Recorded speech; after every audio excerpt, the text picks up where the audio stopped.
बिस्मिल्लाहिर्रहमानिर्रहीम, अस्सलाम वालेकुम। ईद मुबारक आप सबको। ईद का दूसरा दिन, उम्मीद करते हैं आपका बड़ा ज़बरदस्त गुजरा होगा और घर पर मज़े मज़े के खाने जो हैं वो भी बन रहे होंगे, पहले दिन की थकावट भी उतर रही होगी। तो हमने सोचा कि आपके साथ आज दोबारा से ईद शेयर करें और अपने मुअज़्ज़िज़ मेहमानों के साथ भी आपकी मुलाकात करवाएँ। तो हमारे साथ आज हमारे मुअज़्ज़िज़ मेहमान जो मौजूद हैं, मिनिस्टर हायर एजुकेशन हैं राजा यासिर हुमायूं सरफराज साहब। उनसे हम आपको मुलाकात करवाते हैं। उनके बेटे आर्यान मौजूद हैं और उनके बचपन के दो दोस्त भी आज हमारे साथ मौजूद हैं। तो उनसे हम आपकी मुलाकात भी करवाएंगे, उनसे जानेंगे कि ईद उनकी कैसी गुजरी, पहले ईदें कैसी गुजरती थीं, आज की ईद कैसी गुजरी है, और फिर कुछ खट्टी मीठी पुरानी बातें भी करेंगे। तो आइए हम आपकी मुलाकात करवाते हैं। अस्सलाम वालेकुम राजा साहब। अस्सलाम वालेकुम। ईद मुबारक आपको। आपको भी ईद मुबारक भी और आपके नाज़रीन को। Thank you very much. तो राजा साहब, इससे पहले कि हम आगे बढ़ें तो आपके बेटे माशाल्लाह साथ बैठे हैं, आपके बचपन के दो दोस्त भी हैं। तो पहले इनसे हमारा तारुफ़ करवाइए, क्योंकि आज ईद का दिन है तो बड़ा अच्छा लगा है कि आप अपनी फैमिली और दोस्तों के साथ बैठे हुए हैं। ये मेरा बेटा है जी, आर्यान नाम है और HSN में पढ़ते हैं, क्लास A1 में।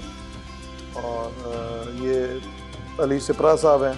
ठीक है। ये HSN कॉलेज में ही मेरे जूनियर थे 2 साल। सही, लेकिन दोस्ती इकट्ठी ऐसी रही है कि अब तक चल रही है। पॉलिटिक्स में है और ये भी PTI में भी है। ठीक है। और जंग से इनका ताल्लुक है। ज़बरदस्त। और ये सरफराज खुर्शीद साहब हैं, ये मेरे क्लास फेलो हैं K1 से। अच्छा। और दोस्त भी हैं बड़े करीबी। ज़बरदस्त। और ये वाइस चांसलर हैं आजकल यहाँ पे इंफॉर्मेशन टेक्नोलॉजी। अच्छा, ज़बरदस्त, माशाल्लाह। और डॉक्टरेट इन्होंने कंप्यूटर साइंस में की है, बल्कि पहले पाकिस्तानी थे जिन्होंने MIT से कंप्यूटर साइंस में डॉक्टरेट। ज़बरदस्त जी, बड़े आप तो माशाल्लाह बड़े लर्नर हैं और बड़ी खुशी है आपको मिलके। 300 से ज़्यादा इनकी पब्लिकेशंस हैं इम्पैक्ट फैक्टर। Very nice. से बड़ा अच्छा लगा जी आपको मिलके, आप दोनों को और आर्यान आपको। तो राजा साहब, चूँकि आज ईद का सेकंड डे है, सबसे पहले तो हम आपसे पूछेंगे कि आपकी ईद कैसे गुजरी है, क्योंकि पहला दिन गुजार लिया आपने फैमिली के साथ ऑफ कोर्स, और पॉलिटिक्स में होते हैं तो मुलाकातें भी चलती हैं। तो कैसा गुजरा पहला दिन?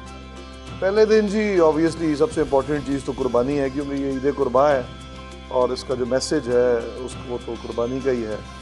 और तो पहले दिन तो वो कुर्बानी करवाई और जो डिस्ट्रीब्यूशन है उसको, खैर वो मेरे जो मैनेजर हैं वो देखते हैं, लेकिन एटलीस्ट लेकिन कुर्बानी में खुद जाके मज़ा आता है ना, कि आप थोड़ी प्रेजेंस हो थोड़ी। एग्जैक्ट। तो बाकी जो लोग हैं वो मुलाकात के लिए, ऑब्वियसली जब आप पॉलिटिक्स में हो तो आपकी कोई पर्सनल लाइफ तो नहीं होती, तो मुख्तलिफ लोग आना शुरू कर देते हैं। इस ईद पे ज़रा पहले दिन कम रश होता है इस सिलसिले में, छोटी ईद पे ज़्यादा अपने घरों पे कुर्बानी में सब अपने घरों में कुर्बानी में। उसके बावजूद लेकिन काफ़ी सारे दोस्त यार, पॉलिटिकल दोस्त, और ऑब्वियसली पहला दिन जो है वो आपका इसी चीज़ में गुजर जाता है और फैमिली के लिए शायद उस तरह टाइम नहीं मिलता।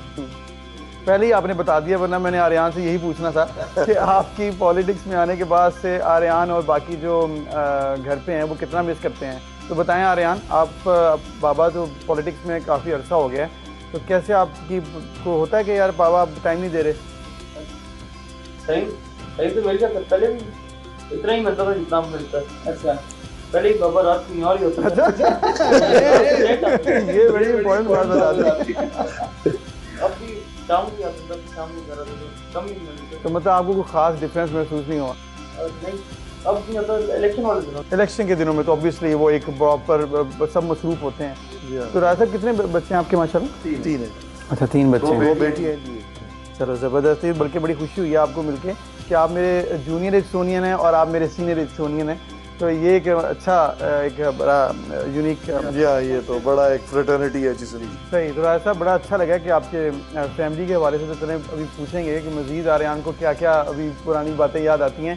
कुछ दोस्त जो हैं आपके माशाल्लाह, डॉक्टर साहब और सिपरा साहब मौजूद हैं, उनसे हम बात करना चाह रहे हैं। तो ज़रा आप, क्योंकि तारुफ तो आपने करा दिया, तो डॉक्टर साहब थोड़े खामोश हैं, इन्हें थोड़ा सा बुलवाना भी है कि अब तो माशाल्लाह बड़े लर्नर हो गए। हमेशा से आप ऐसे थे? हाँ जी, जनरली ज़रा मैं कम ही बोलता हूँ। अच्छा, तो फिर आपने मतलब इतने एजुकेशन सेक्टर में हैं तो थोड़ा सा कम बोलने से काम चल जाता है आपका? नहीं, बिल्कुल चल जाता है। वैसे तो क्लासरूम में जब पढ़ाते हैं तो बहुत बोलना पड़ता है, अच्छा, तब आप गियर चेंज कर बैलेंस लेते आउट हो जाता है। हाँ ठीक है, सही। तो बताइएगा कुछ राजा साहब के साथ अपनी दोस्ती की कुछ बातें हैं, कुछ पुरानी। हाँ जी, नहीं, हाँ, हमारी बहुत गहरी दोस्ती है माशाल्लाह, और छोटे होते से हमने बहुत इन्जॉय किया इकट्ठे। तो ख़ास तौर पे राजा साहब की गाड़ी के अंदर हमने बहुत सैर की। अच्छा, तो वो थे दोस्त जो कि गाड़ी में लेके आते थे और फिर जो है वो स्कूल से बंक भी करना हो तो निकलते थे? हम एक्चुअली स्टूडियस किस्म के लोग थे। अच्छा। बंक वाले स्टूडेंट्स नहीं थे। लेकिन जब टाइम मिलता था फिर निकलते थे। नहीं, जिस तरह अगर हमने सैट की ट्यूशन लेने जाना है तो अच्छा, पढ़ाई के लिए इकट्ठे चले गए। ठीक है। तो जिम खाना चले गए, स्कॉश खेल ली, इस तरह की अच्छा, इस तरह की पॉजिटिव रही हैं हाँ, नहीं हमारी। माशाल्लाह आप रेस्टोरेंट भी गए। एजुकेशन से, राजा साहब एजुकेशन के मिनिस्टर बन गए पंजाब के, तो फिर इसका मतलब है कि पहले से ही आप थोड़ा सा एजुकेशन की तरफ माइल ही रहे हैं हमेशा से। हाँ जी, मेरा तो ध्यान काफ़ी एजुकेशन की तरफ ही रहा है शुरू से। तो सिपरा साहब के बारे में थोड़ा सा अब हम जानना चाह रहे हैं। सिपरा साहब आप बताएं, आप पढ़ाई में कैसे थे? मैं भी अच्छा था अच्छा, जी, बुरा नहीं था कभी। तो इन जैसे दोनों जो आपके दोस्त हैं, ये आपसे ज़्यादा? मैं इनसे जूनियर हूँ जी, ऑब्वियसली 2 साल। इनका मेरा कोई मुकाबला तो नहीं है। मैं वैसे जूनियर था, मैं रावियन रहा हूँ, परफॉर्मर नाइट रहा हूँ। मैंने लाहौर के तो तीनों रंग देखे हैं। HSM से भी पढ़ा, फिर रावियन भी रहा, परफॉर्मर नाइट भी रहा।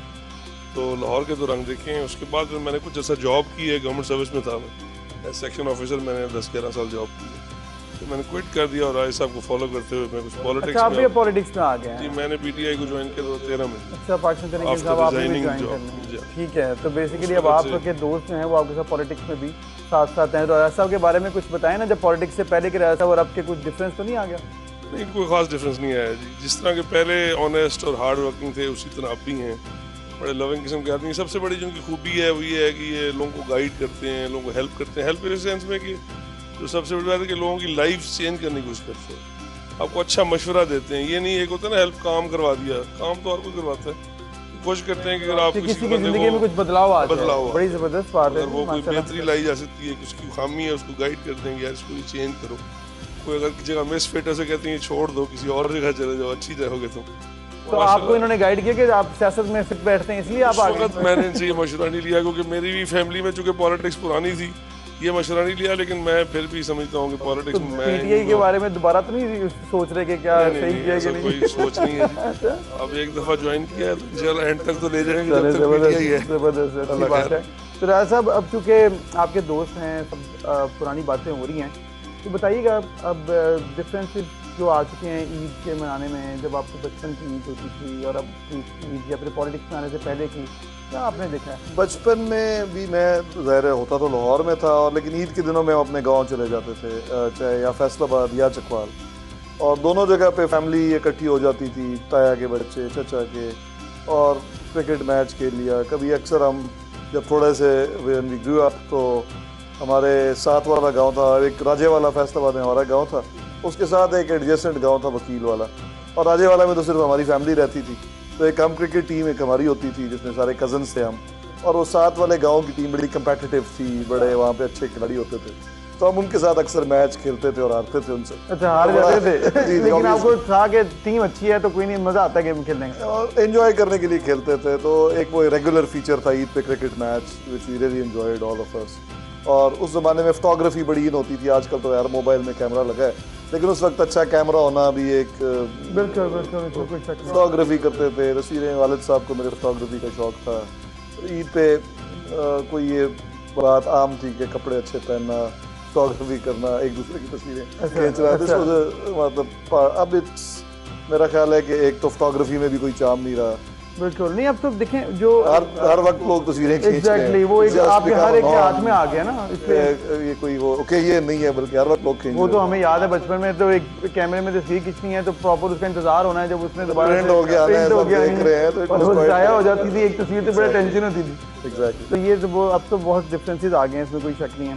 तो राय साहब, अब चूँकि ईदों में अब हमने देखा है कि ओवरऑल भी अब कोरोना की वजह से भी काफ़ी मसला रहा है, तो आप क्या देखते हैं कि आइंदा आने वाले दिनों में क्या पाकिस्तान में थोड़ा चेंजेस आनी चाहिए माइंडसेट में, ईद के जो तरीक़ाकार है? क्योंकि अभी हमने देखा है ईद से पहले जो रश है, SOPs हैं, तो आपको क्या लग रहा है, ठीक हो रहा है या फिर थोड़े लोग अभी मैच्योर होने में टाइम लगेगा? Mature I don't no. हमारे जो रिश्ते हैं, जो जिस तरह लोग आपस में मिलते हैं, एक हमारा ईस्टर्न कल्चर है, वो कैसे चेंज हो सकता है? उम्मीद अल्लाह ना करे चेंज हो, स्पेशली और लग रहा है कोरोना ही खत्म हो जाए पहले। हाँ, ये ज़्यादा मेरा ख्याल है बेहतर होगा। देखिए, मैं जब कोविड लास्ट ईयर जब कोविड आया तो मैं I was stuck in US, तो 2 महीने में फंसा रहा। जब वापस आया तो उन दिनों लॉकडाउन ख़त्म हो रहा था और ईद आ रही थी। अच्छा। तो जब मैं बाज़ार गया तो वहाँ पे हर जो दुकानदार था चकवाल में, उनका दिल था कि मुझे गले मिले। ऑब्वियसली हमारे कल्चर के खिलाफ है कि मैं उनको ना करता। तो मैंने कहा ठीक है, लेट इट बी। तो फिर सबसे मैं गले मिला। अच्छा, वहाँ पे तो कई दफ़ा ऐसे भी होता है ना, हमारे यहाँ पे पहला एक साल तो यही मनाने में गुजर गया कि कोरोना है, वरना लोग तो ये मानते अगर हैं। है भी तो आपको लोगों को समझाना ये मुश्किल समझाना है। और मुश्किल था। पॉलिटिक्स में अगर आप ये कोशिश करेंगे कि लोगों को उनकी ख्वाहिशात के खिलाफ एजुकेट करना शुरू कर दें तो फिर लोग आपके साथ नहीं चलते, they think you are some kind of weirdo. तो आपको चलना पड़ता है जो लोगों के सेंटिमेंट्स उनको साथ लेके, और आपका इमोशनल IQ ऐसा होना चाहिए कि आप जब किसी भी लेवल पे गुफ्तगू करें और उसी लेवल की गुफ्तगू करें। तो आप अपने गांव में जाके ये पोज करने की कोशिश ना करें कि आप बड़े एजुकेटेड हैं और बड़े, बिल्कुल जैसे हैं वैसे ही रहें। जैसे वो लोग हैं उनमें घुल मिल के तो आप वो अपनाइत भी फील होती है, लोग इसके भी पसंद बगैर करते आप हैं। पॉलिटिक्स नहीं कर सकते। अगर आप में ये कैपेबिलिटी नहीं है कि आप अगर किसी सोफिस्टिकेटेड जगह पे हैं वहाँ पे अपने आप को उस तरह एक्ट करना है, अगर आप किसी अवामी जगह पे हैं तो बिल्कुल अवामी होकर एक्ट करना है। True true. और सियासत में आना और सियासतदान बनना और सियासत करते रहना, उसके लिए बड़ा ये लाजमी फैक्टर आपको है। You have to have an high EQ। सही बात है, बड़ा ज़बरदस्त मज़ा आ रहा है आपके साथ, गपशप लग रही है, आप दोस्तों के साथ भी और आर्यान के साथ भी मज़ीद बातें करनी है अभी आपसे। और थोड़ा सा राय साहब से भी हमने पूछना है कि कोई उनकी याद, कोई गाने शाने का शौक़ है, कोई शेर व शायरी का शौक़ है, कुछ जोक है, ये सारे आप याद कर लें। अभी एक ब्रेक लेनी है हमने, ब्रेक के बाद फिर हम इस पर बात करते हैं। नाज़रीन एक ब्रेक लेते हैं, फिर मिलते हैं। वेलकम बैक नाज़रीन। ईद का दूसरा दिन और हम राजा यासिर साहब के साथ हैं और ईद के हवाले से गुफ्तगू हो रही है, कुछ बचपन की बातें भी जो है वो डिस्कस हो रही हैं कि कैसे इनके बचपन गुजरते थे और अब क्या डिफरेंसेस हैं। तो राजा साहब, अब चूँकि ईद है, ईद कुर्बान है, थोड़ी इसकी बात भी हम कर लेते हैं कि बताइएगा कि ईद पे जब खाना खाना होता है, सेकंड डे है, चले फर्स्ट डे पे क्या होता है आपकी? ज़्यादा खाते हैं, कम खाते हैं? क्योंकि ओवरऑल तो लोग कहते हैं जी होते पता नहीं, बस एंड ही करना है। नहीं, आपके लाहौर में लोग ज़्यादा खाते हैं, हमारे इलाके में ज़्यादा खाने का ट्रेंड नहीं है। अच्छा। जो चकवाल का इलाका है, बड़ा लोग सादा ग़िज़ा खाने के आदी हैं, कोई बहुत ज़्यादा गोश्त खोर भी नहीं है, तो डिफरेंस है। और अभी पसंद क्या आपको वैसे? मुझे तो पर्सनली तो बहुत सारी चीज़ें पसंद है, लेकिन फ़िश पसंद है, चिकन पसंद है। मटन नहीं पसंद? नहीं, मटन। अच्छा, तो फिर मतलब बड़ी ईद पे आप मटन पसंद नहीं करते, तो फिर बीफ के हवाले से कोई निहारी वगैरह हो तो वो आप पसंद? जी नहीं, दोनों चीज़ें नहीं। वो भी नहीं एक्चुअली हमारी तो फिर ज़ाहिर आप है क्या मतलब बड़ी ईद पे फिर आपका तो कोई हम तो गोश्त बांट देते हैं मुकम्मल, जो भी हो। हाँ जी, खाते नहीं है? कोई हमारी फैमिली में कोई भी बीफ तो बिल्कुल कोई नहीं खाता। ठीक है। I don't know, there is prejudice, शायद कोई हमारे एंसेस्टर्स हिंदू थे तो मुसलमान हुए 900 साल तो हो गए हैं, लेकिन वो बीफ के खिलाफ प्रेजुडिस खत्म नहीं हुई। नहीं, वो कई दफ़ा ऐसे भी होता है, बीफ को थोड़ा हाई कोलेस्ट्रॉल होता है, लोग इसलिए अवॉइड भी करते हैं। मेरा ख्याल है ये रीजन नहीं है। अच्छा, जो मैं रीजन कह रहा हूँ वो ancestral इज प्रेजुडिस अगेंस्ट। ठीक है। Generally it's not considered good to eat beef. I don't know, मैंने जो नोट किया आपने एक्सटेंडेड फैमिली में भी। लेकिन मटन में तो नहीं। हाँ, मटन तो खाते हैं लोग, मटन तो खाते हैं, क्योंकि मैं पर्सनली कोई बहुत बड़ा फैन नहीं हूँ। अच्छा, खा लेता हूँ, खा लेते हैं, बट आई एम नॉट। वैसे क्या मतलब फिश के मतलब सब्जी दाल भी पसंद है आपको? सब्जी, दाल, फिश, चिकन। ठीक है। तो मतलब आपके हवाले से तो ये कंफर्म है कि आप ईद पे ज़्यादा नहीं खाते? ऑब्वियसली मैं भी और मेरी फैमिली भी। आप खाते हैं बेटा? ईद पे बीफ और मटन ही होता है, इसमें मैं भी नहीं खाता। अच्छा, आप भी नहीं खाते? ये कैसी ईद है जिसमें आप कुछ खा ही नहीं रहे हैं, सब्जियां दालें खा रहे हैं? यार चलिए, मैं क्या कह सकता हूँ डॉक्टर साहब, मैं इनको मतलब क्या कहूँ, अब ईद पे बकरा खाना है, इन्होंने बीफ खाना है, अब मुर्गी की ईद तो हम कर नहीं सकते। तो फिर आप बताएं। नहीं जी, मैं तो बहुत इंजॉय करता हूँ बकरे को, बीफ को भी, खास तौर पे बर्गर्स के अंदर। हाँ नहीं, वो तो वाकई मजा आता बिल्कुल, है। बकरे की चांपों की तो क्या बात है। अच्छा, तो फिर आपने अपने जो है लाहौर की बात दोस्त को कभी नहीं साथ लगाया अपने कि यार आओ खाओ, ये क्या ये मतलब? नहीं, कई दफा तो बचपन से साथ हैं आप, एक चीज नहीं बनवा सके? नहीं, इंडिविजुअली ऑर्डर कर देते ना कई दफा, तो इसलिए फिर जो उनको पसंद है वो कर लें। जो नहीं, किसी दिन दावत वगैरह नहीं देते आपके? बस आज तो हो गए ये आज। नहीं, हमारे इस तरह नहीं होता कि मैंने तुझे बीफ खिला के ही रहना है या चिकन। जबरदस्ती नहीं। हाँ, नहीं। ठीक है, मतलब आप खा लेते हैं? हाँ जी, ओवर ईटिंग करते हैं? बहुत ज्यादा। अच्छा, हाँ जी। लगता तो नहीं आपको देख? मैं उसको बैलेंस करने की कोशिश करता हूँ खेल के, मतलब फिर स्पोर्ट्स के साथ, लेकिन हाँ जी। बड़ा तेज। और ये टेक्सास ऑस्टिन है यूनिवर्सिटी अमेरिका में, वहाँ पे प्रोफेसर हैं भी अभी भी। अच्छा, टेन्योर्ड प्रोफेसर है। अच्छा। तो वहाँ पे टेक्सास में ना, अमेरिका में हर चीज़ जो बिग साइज होती है वो टेक्सास में होती है, वो खाना भी ज़्यादा खाते हैं, तो डबल साइज की वहाँ पे डिश होती है। अच्छा। तो हम जैसे बंदे से तो खाई नहीं जाती, तो हमारे हिस्से की भी ये खा लेते हैं जी, अपनी भी खा लेते हैं और हमारी भी खा लेते हैं। नहीं लगता जब हम टेक्सास मेहर साहब को देखे और लगता है कि ये खाते होंगे, इनके बारे में क्या? और इनका मेटाबॉलिज्म इतना अच्छा है कि ये बिल्कुल स्लिम एंड स्मार्ट है, स्क्वॉश खेलते हैं। आपको देख के वाकई लगता है कि आप बीफ और इसका मटन खा रहे हैं, आप लगता है कि आप दाल पे ही स्टाइल आप? नहीं, मैं कोशिश करता हूँ स्क्वॉश खेलने की रेगुलरली। हाँ जी। Very nice. तो मेहर साहब का मैं कह रहा था, इनको देख के लग रहा है कि ये काफी पसंद करते हैं। नहीं, मैं जी पसंद भी करता हूँ और खाता भी हूँ। अच्छा लेकिन तो ईद पे मतलब फुल के नॉर्मल? जो नहीं, नॉर्मल, इतना ऐसा नहीं है। अब ऑब्वियसली एज के साथ हर चीज को केयर करना पड़ता है। ज्यादा लेकिन पूछेंगे इनका नॉर्मल क्या है, व्हाट्स नॉर्मल? हाँ, इनको देख नहीं, लेकिन सरफराज भाई से फिर भी कम है, ये मैं इंश्योर कर सकता अच्छा, डॉक्टर साहब हूँ, उनसे कम है। नहीं, आप बताएं, सही कह रहे हैं?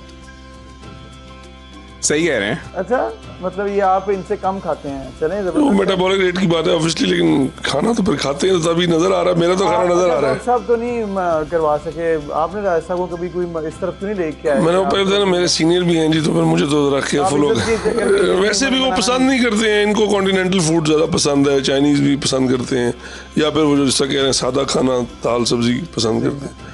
तो किसी ने कोशिश नहीं की कि इनको ज़बरदस्ती इस मामले में की ठीक है, चलें, जाए। सही वैसे है, भी वो घर के बड़े हैं, जबरदस्ती वो घर में नहीं करवा रहे थे, हमसे क्या करवाएंगे। नहीं, सही है, जो बंदे को पसंद हो वो वही खाना चाहिए। ज़बरदस्ती वैसे भी आप खा के परेशान ही होते हैं। हम लाहौर में जो है ना, वो तो सब कुछ खा के बाद में परेशान भी होते हैं कि ज़्यादा खा लिया, फिर फूड पॉइजनिंग भी हो जाती है अक्सर हम लोगों को।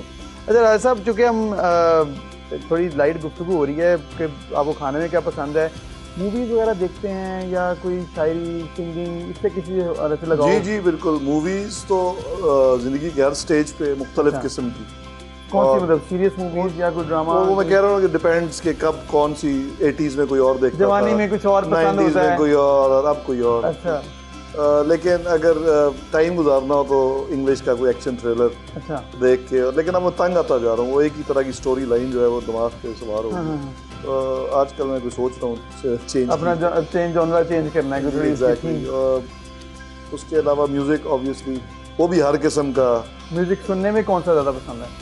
वही मैंने बताया कि हर Mix। किस्म का। आप मतलब अगर आप पाकिस्तानी म्यूजिक भी बहुत पसंद है, एज के साथ ज़्यादा पसंद आना शुरू हुआ। बचपन में इंडियन था, समझ में नहीं आता होता ना बचपन में, तो आपको लिरिक्स की उतनी इंटेंसिटी क्योंकि पता जो ही पाकिस्तानी म्यूजिक है उसमें ज़्यादा गहराई है, डेप्थ है, और उसकी स्पेशली सूफी म्यूजिक है Definitely, या बड़ा मुख्तलिफ शायरी में भी गहराई है, ज़्यादा मैच्योरिटी है एक्चुअली। और जो आपको इंडियन फिल्मी म्यूजिक है वो एक एज के बाद शायद नहीं इतना अट्रैक्ट करता। ट्रू, बिल्कुल सही है। और मे भी एक एज पे वो सुनता भी था मैं, पुराना ओल्ड इंडियन भी जो था, लेकिन आजकल नहीं। अच्छा, आजकल इट्स जनरली पाकिस्तानी हर किस्म का। आपदा परवीन हो जाए या नुसरत फतेह अली खान। जबरदस्त। ये तो जी हमारे लेजेंड्स हैं, और इनको तो जो जिसने नहीं सुना, मेरा ख्याल है वो पॉसिबल नहीं है पाकिस्तान में। लेकिन वो आपको एक एज के बाद उसको आप अप्रिशिएट करना शुरू करते हैं। बिल्कुल। मुझे याद है हमारा जो 100 ईयर्स का एचिसन का फंक्शन था, जी। वहाँ पे इमरान खान साहब पहली दफ़ा नुसरत फतेह अली खान साहब को लेके आए थे इस फंक्शन पे, और 1986 की बात है। 100 ईयर्स। हाँ, तो हमने कहा ये नुसरत फतेह अली खान साहब को हमें कोई समझ नहीं थी कि किसको ले आए। स्कूल लाइफ में आपको और उसके बाद हमने अप्रिशिएट करना शुरू किया। जब ग्रेजुएट होंगे फिर मालूम हुआ कि क्या यार वो हाँ, बड़े वो legends नुसरत को तेजी से आया था, हमें तो याद ही नहीं। You know, so that was like when we started really liking Nusrat. हैं। तो फिर समझ आई कि कितने बड़े लेजेंड को हमने गौर से नहीं सुना था सर। अच्छा, ये वैसे बहुत ज़्यादा होता है पाकिस्तान में, क्योंकि नुसरत फतेह अली साहब बड़ी जल्दी चले गए दुनिया से, तो बहुत लोग उनको मिस करते हैं कि काश वो कुछ वक्त और रह जाते तो शायद बहुत से लोग उनसे ज़्यादा मज़ीद इंस्पायर भी हो सकते थे। अभी भी देखिए उन्हीं की कवालियाँ, उन्हीं के गाए हुए जो हैं तमाम गाने जो हैं वो चल रहे हैं अब तक, और लोग उनको फॉलो करते हैं, उनको गा कर आगे से फेमस हो जाते हैं। तो अभी तक यही चल रहा है। तो आप माशाल्लाह सिंगिंग को पसंद भी कर रहे हैं, अच्छे गाने पुराने सारे, तो फिर आपको शौक हुआ थोड़ा सा गाने का? शौक ज़रूर है, लेकिन आवाज़ अच्छी ना कभी थी, कोशिश की, गाया नहीं गया। अच्छा, और काफ़ी नहीं, बॉडी मतलब- किस्म की आवाज़ है, बेसुरी जिसको कहते हैं। वो कहते हैं हर सिर्फ गा तो लेता है, ये पॉसिबल नहीं होता कि गाना। बाथरूम में गा सकते हैं, अच्छा दोस्तों को गुनगुनाया कभी है ऐसा मूड हुआ? कोशिश कर रहा था। तो फिर अभी आज थोड़ी कोशिश करना, दोस्त ही बैठे हैं आपके नहीं, सामने। आज तो बिल्कुल नहीं करूँगा क्योंकि टीवी पे लोग भी देख रहे हैं। अच्छा, तो कुछ और आपको जो लगाव हो, शायरी से लगाव है? जी, शायरी से है। किनको पसंद करते हैं? फेवरेट तो गालिब हैं, अच्छा, और फिर फैज़, जबरदस्त, और साहिर लुधियानवी, वाह वाह वाह। और परवीन शाकिर भी। अब तो इतने ज़बरदस्त बड़े बड़े आपने नाम दिए हैं, कुछ अगर कोई शेर आप हमें सुना दें, हमारे चले नाज़रीन ये तो सुन सकते हैं, और ये आप मेरा ख्याल कंफर्टेबली सुना भी देंगे।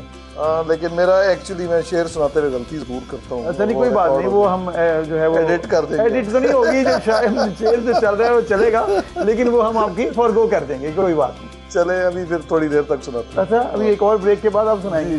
तो चले Let me आर्यन, think क्या सुनाऊं। ठीक है कोई बात, आप टेक योर टाइम। आर्यन, आप बताएं कि पापा तो माशाल्लाह सिंगिंग को भी पसंद करते हैं, म्यूजिक, मूवीज, शायरी, आपको क्या पसंद है?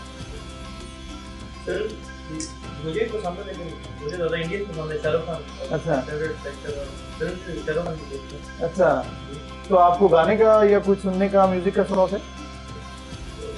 गाने भी उसी शाहरुख खान वाले टाइम के वो ज़्यादा पसंद। तो फिर आप बताएं कि क्या आपको लगता है कि जिस तरह बाबा आपके साथ टाइम देते हैं और वो क्या इनकी कोई बात आपके जी बड़े स्ट्रिक्ट हैं या वैसे बड़े फ्रेंडली हैं, क्या है जितना भी टाइम आपको मिलता है उस हिसाब से? सब तो ये स्ट्रिक्ट तो नहीं, लेकिन फिर भी पता नहीं डर लगता है। ये क्या वजह है जब वो स्ट्रिक्ट आप नहीं भी हैं, क्या वजह? मेरा ख्याल है कि मैं पुराने ख्यालात का मालिक हूँ, खुद भी कंजर्वेटिव हूँ। अच्छा। और वालिदैन का जो है वो एक रोब तो रहना चाहिए मेरे ख्याल में, एटलीस्ट मेरी जनरेशन ये अब्बू घर आ गए हैं, बाबा घर आ गए हैं, तो थोड़ा सा अलर्ट हो जाओ। हैं? हाँ, वो तो मेरा जनरली जो अच्छा, मुकम्मल फैमिली पे ही है, अल्लाह का शुक्र है अभी तक। ठीक है, तो सारी फैमिली पे? हाँ जी। अच्छा, नहीं तो फिर मतलब एक आजकल जिस तरह चले आपने ये बात की है तो इसी से बात कर लेते हैं। आजकल थोड़ा ट्रेंड हमने ये देखा है कि फ्रेंडली एटीट्यूड हो जाता है पेरेंट्स का टूवर्ड्स देयर किड्स, और आजकल यूं ही रेसिप्रोकल हो रहा है। तो आपको लग रहा है कि कुछ ज़्यादा हो रहा है या ये एक लिमिट होनी चाहिए? मेरा ख्याल है डेफिनेटली होनी चाहिए। मैं एक दफ़ा अमेरिका में था यूनिवर्सिटी में, मेरे एक दोस्त थे डॉक्टर साहब, वो जो मेरी उम्र में बहुत बड़े थे, और मैं बैठ के गुफ्तगू कर रहे थे तो उनकी बेटी आई तो उसने कहा कि father I was sitting here, you know. तो वो बेचारे बड़े शर्मिंदा हुए। हाँ। तो मैंने उनको कहा मुंह पे चांद रख के मारो इनकी तमीज़ से। अच्छा, मतलब आप समझते हैं कि थोड़ा सा लिहाज बड़ों का वो तो होना चाहिए, बदतमीजी नहीं होनी चाहिए। बिल्कुल, किसी सूरत में नहीं। फ्रेंडली एटीट्यूड और चीज़ है। फ्रेंडली एटीट्यूड और चीज़ है, बच्चों को उनकी लिमिट्स का पता होना चाहिए, असातिज़ा की इज्जत और माँ बाप की इज्जत। ये तो बच्चों को आप घर से सिखाते हैं वैल्यूज। बिल्कुल सही। आप कल आज माँ बाप की इज्जत नहीं करेंगे, कल असातिज़ा की नहीं करेंगे, बड़ों की नहीं करेंगे, तो आपकी तो वैल्यूज खत्म हो जाएंगी जो हमारी ईस्टर्न वैल्यूज हैं। और ये जो रवाज मैंने अमेरिका में देखा कि जी हमने तो, क्योंकि आपको पता है आप भी उधर ही पढ़ते रहे हैं, तो एक तमीज़ जो है वो एचईएसएन में सिखाई गई हमें। हमारे जो सीनियर्स की तो बहुत ही ज़्यादा। हाँ, सीनियर्स की अभी कैबिनेट में भी जो हमारे हालांकि हम कोलीग्स हैं, लेकिन जो हमारे सीनियर एजुकेशनियंस हैं हम तो उनकी इसी तरह इज्जत करते हैं जैसे स्कूल में करते हैं। इसी तरह जो स्कूल में टीचर्स की इज्जत जो है, चाहे इवन शरारत में लोग तंग भी करते थे, सारा कुछ करते थे, लेकिन वो दिल में इज्जत और रोब जो था वो हमेशा था। और ये that has become part of our personality सबकी। मैंने देखा है कि जो शरारती से शरारती स्टूडेंट्स भी थे, जब एक दफ़ा उन्होंने स्पेशली ग्रेजुएट कर लिया तो फिर कभी टीचर्स की इज्जत में कमी नहीं करने दी। बिल्कुल सही, बड़ा अच्छा पॉइंट आपने बताया।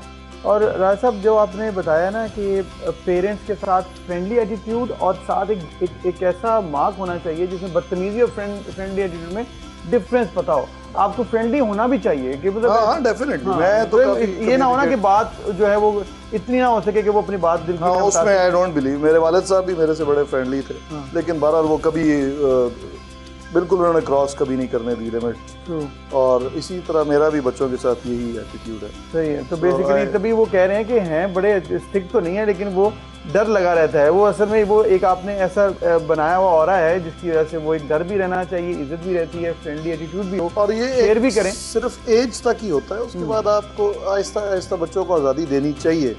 और लेकिन वो एक दफ़ा आप ग्रूम कर लें उसके बाद। अभी तो मेरा ख्याल है 18-20 साल की उम्र के बाद आप ज़्यादा फिर आपने अपनी इज्जत आपके हाथ में होती है, लेकिन तब तक आप एक कैरेक्टर की और पर्सनैलिटी की डेवलपमेंट कर चुके होते हैं। उस वक्त तक आपने बच्चों को ज़रूर गाइड करना होता है।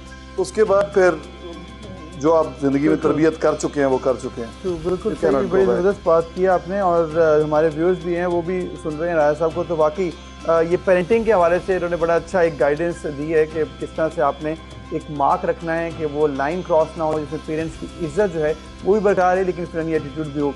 बड़ी गपशप लग रही है, मज़ेदार बातें हो रही हैं। एक ब्रेक लेते हैं, फिर मिलते हैं।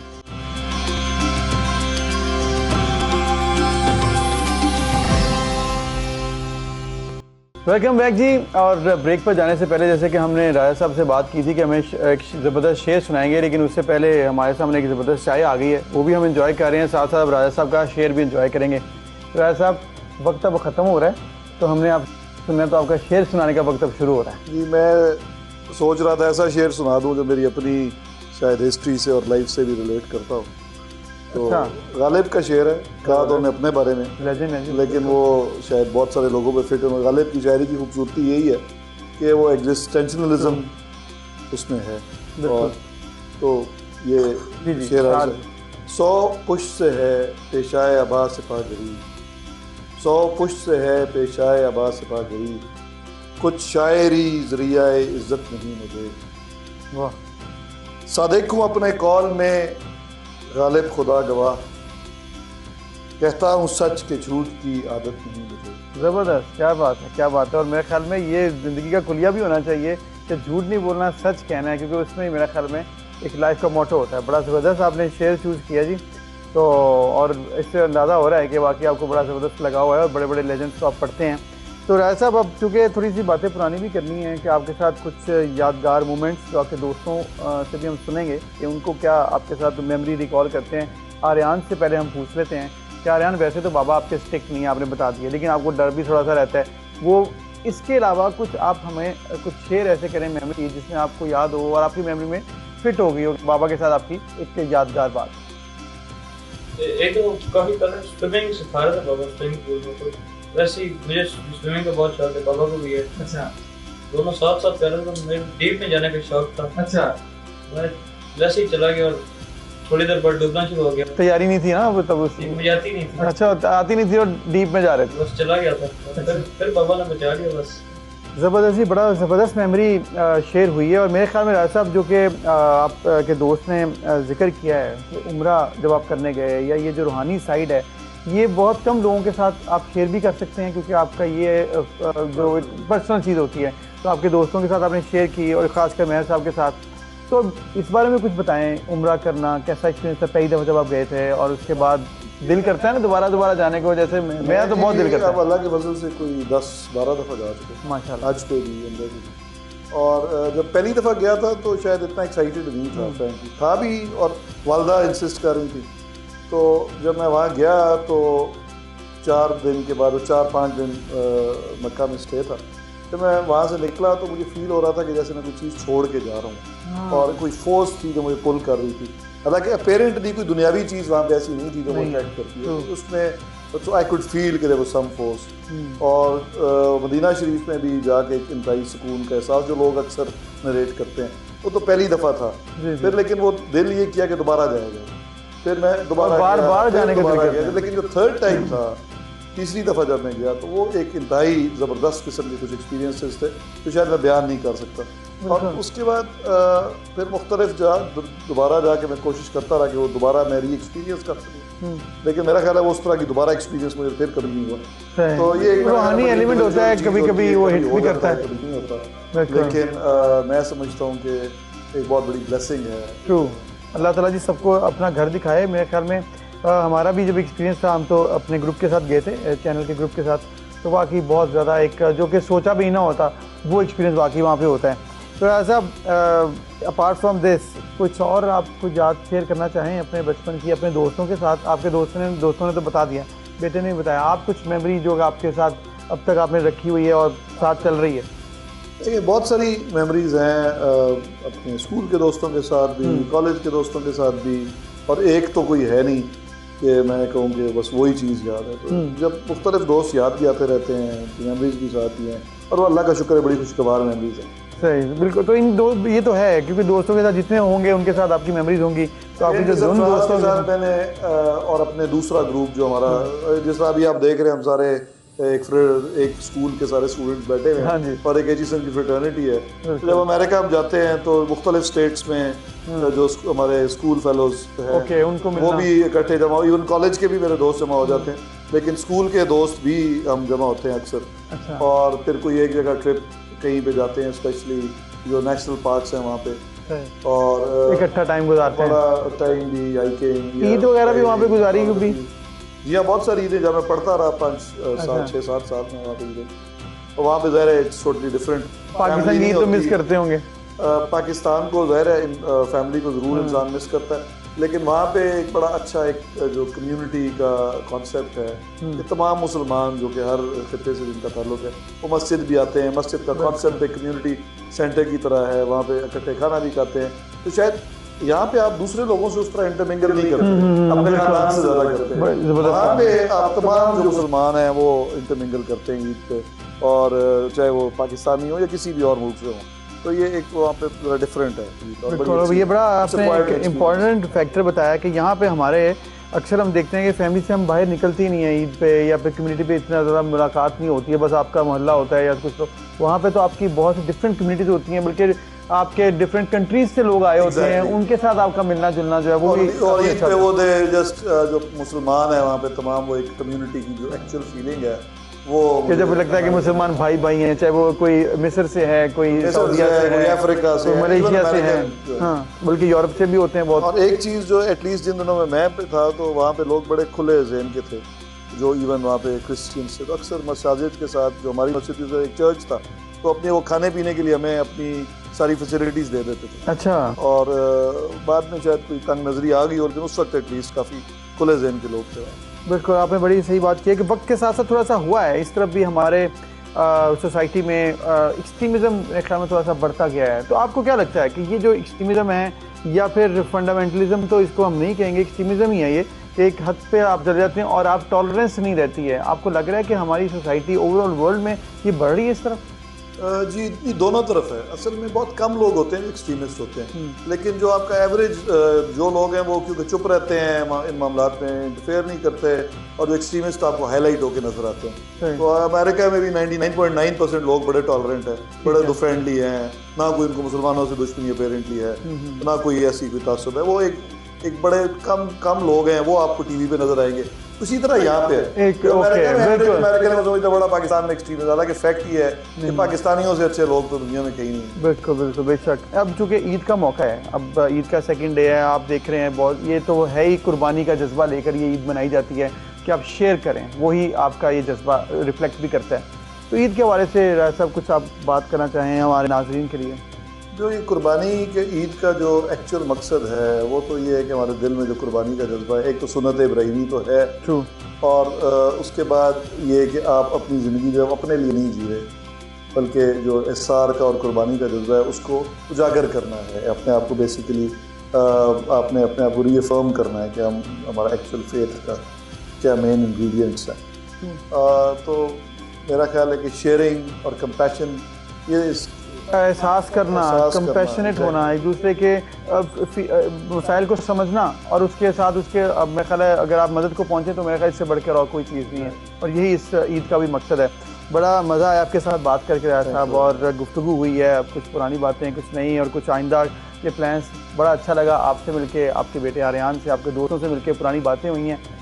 ईद की खुशियाँ इसी तरह होती हैं, अपनी फैमिली और दोस्तों के साथ मिलकर ही चलती हैं, और सोसाइटी के साथ यही हमारा जी रंग है, हमारे इस कल्चर की खूबसूरती यही है। तो इसी तरह आप भी अपने दोस्तों को, अपनी फैमिली को मिलते रहिए, ईद मनाइए खुशियों के साथ। लेकिन एक चीज़ आपने भूलनी नहीं है, SOPs की इंश्योरिटी आपने ज़रूर रखनी है, क्योंकि ये बड़ा ज़रूरी है। कोविड के सूरत हाल में, कोविड के दिनों में एक चीज़ लाजमी है, वैक्सीनेशन भी लगवाएं और SOPs को फॉलो करें। अगर आप ये करते रहेंगे तो इंशाल्लाह पाकिस्तान में, पूरी दुनिया में कोरोना ख़त्म हो जाएगा और दुनिया वापस उसी तरह बैक टू नॉर्मल होगी जैसे पहले थी। अपना ख्याल रखिएगा, हमारी तरफ से आपको ईद मुबारक।